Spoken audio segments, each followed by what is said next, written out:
Reality of life. एक आदमी मर गया।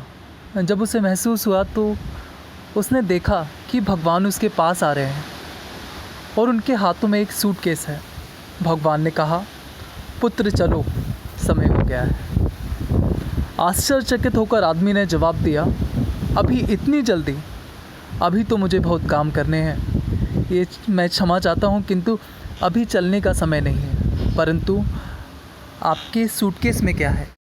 भगवान ने कहा, तुम्हारा सामान। मेरा सामान? आपका मतलब मेरी वस्तुएं, मेरा धन, मेरी दौलत, मेरे वस्त्र, मेरी संपत्ति। भगवान ने प्रत्युत्तर में कहा, ये वस्तुएं तुम्हारी कभी थी ही नहीं। ये तो सिर्फ प्रकृति से संबंधित थे, पृथ्वी से संबंधित थे। आदमी ने फिर कहा, ये ज़रूर मेरी यादें होंगी।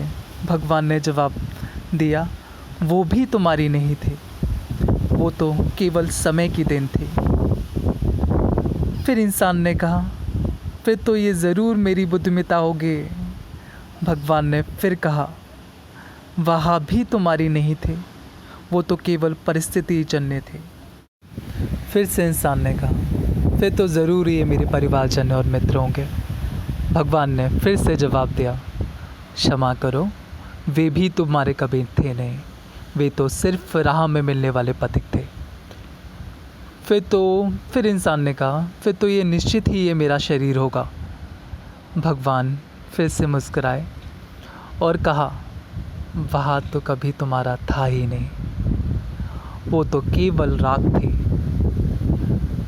फिर इंसान ने कहा, तो क्या ये मेरी आत्मा है? भगवान ने प्रत्युत्तर में कहा, वह तो मेरी है। भयभीत होकर आदमी ने भगवान के हाथों से सूटकेस छीन लिया और उसे खोल दिया। और वह क्या दिखता है, सूटकेस बिल्कुल खाली था।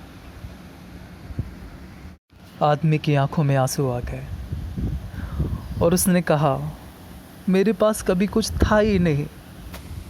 भगवान ने कहा, यही सत्य है। प्रत्येक क्षण जो तुमने जिया वही तुम्हारा था।